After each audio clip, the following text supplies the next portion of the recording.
Chers collègues, la séquence que nous avons vécue lors du congrès des régions à Saint-Malo il y a 2 semaines fut encourageante, puisque nous avons vu la grammaire de l'autonomie s'imposer au cœur des débats, non comme un épouvantail, mais comme synonyme de responsabilité, de capacité à faire et de partage du pouvoir de décision au service des grandes transitions. Mais la séquence fut aussi décevante, tant la surdité manifestée par la Première ministre aux interpellations des régions et à celles du président du Sénat, numéro 2 de l'État, trahit un refus inquiétant d'engager les grandes réformes institutionnelles et fiscales dont les collectivités ont urgemment besoin afin de recouvrer un pouvoir de traction. Quelques bilans que nous tirions de cette séquence, une chose est sûre, elle n'est qu'une ouverture. La bataille intellectuelle sur l'autonomie ne fait que débuter. Le travail de persuasion reste entièrement à mener, auprès du gouvernement et du Parlement, c'est évident, mais aussi auprès des collectivités infrarégionales. Et nous comptons sur vous, Madame Le Callennec, je le dis sans malice, pour aider à convaincre les présidents des départements du Finistère et du Morbihan. Auprès des partenaires sociaux et des corps intermédiaires qui innervent la société bretonne. Et nous vous savons gré, messieurs le président et le vice-président, d'avoir répondu à l'apostrophe du Césaire. Enfin et surtout, auprès des habitants de la Bretagne, puisque c'est d'abord pour eux, pour l'amélioration de leur vie quotidienne en matière de logement, de santé, de transport, de pratiques linguistiques, pour leur épanouissement démocratique et culturel, que nous souhaitons une Bretagne autonome. Mais il est une dimension supplémentaire à investir au cours de notre longue marche vers l'autonomie, celle de l'Europe. Il s'agit moins, aux yeux du groupe Breza-Glaise, de faire valoir une position de principe à l'échelle européenne que de faire vivre le projet européen à l'échelle de la Bretagne, de contribuer à ancrer et à orienter ce projet en nous saisissant avec créativité de quelques grands sujets déterminants pour la société et l'économie bretonne. Parmi ces enjeux, il en est un sur lequel nous avons décidé de braquer les projecteurs dans cette session parce qu'il emporte des conséquences majeures pour l'avenir de l'agriculture bretonne et aussi parce qu'il échappe pour l'instant au radar d'une bonne partie des membres de cet hémicycle, mais pas à ceux du COPA-COGECA.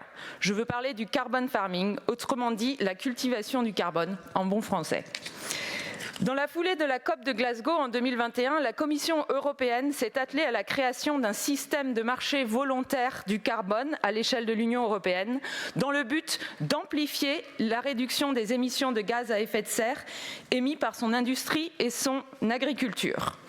Pour ce qui concerne l'agriculture, l'idée consiste à rétribuer les absorptions ou retraits de carbone par les sols et la biomasse en leur attachant un équivalent monétaire sous forme de crédit carbone commercialisable sur les marchés volontaires européens.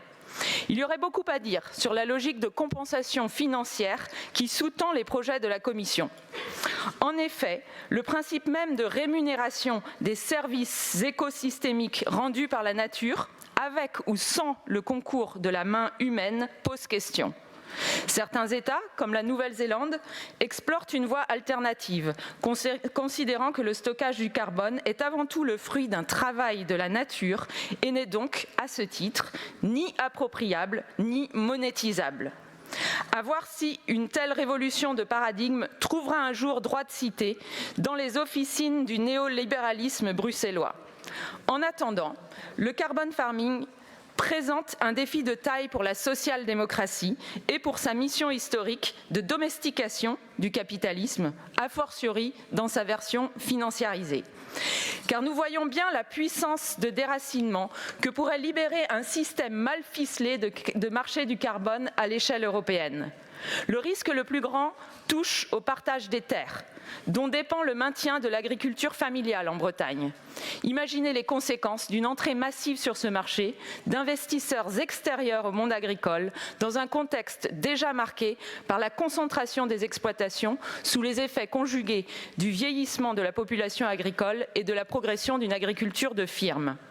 Comment évolueront les structures de la propriété agricole et notamment les baux ruraux le jour où les prix de la tonne de carbone apparaîtront suffisamment élevés pour qu'un bailleur puisse décider de s'en réserver la jouissance au détriment de son fermier ?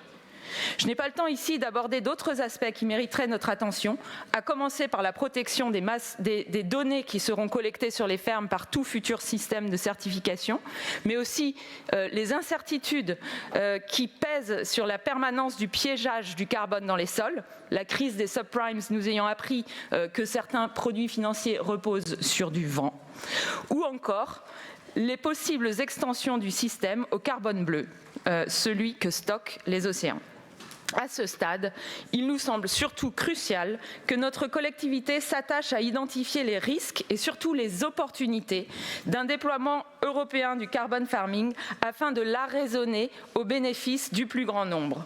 Le coût est en partie à l'échelle mondiale, mais les contours du système européen étant encore modelables, n'avons-nous pas tout intérêt à prendre les devants en proposant une expérimentation pilotée par la région Bretagne, en coordination étroite avec les collectivités locales et dans un dialogue avec les autres territoires européens qui, tels la Catalogne, planchent sur le sujet. Ceci afin que les projets de cultivation du carbone ne se développent pas au coup par coup sur notre territoire, au gré des partenariats noués par les investisseurs privés, et pour qu'ils puissent au contraire être maîtrisés par la puissance publique, en cohérence avec nos stratégies systémiques de transition agricole et alimentaire. Pour conclure, nous avons là, chers collègues, un champ d'application concret pour nos aspirations à l'autonomie. Et nous avons aussi un terrain stratégique de combat politique pour les forces de la gauche, de l'écologie et du fédéralisme qui souhaitent réorienter l'axe idéologique du projet européen dans la prochaine mandature et ainsi apporter leur contribution à la revitalisation du contrat social européen. Je vous remercie. Merci Madame.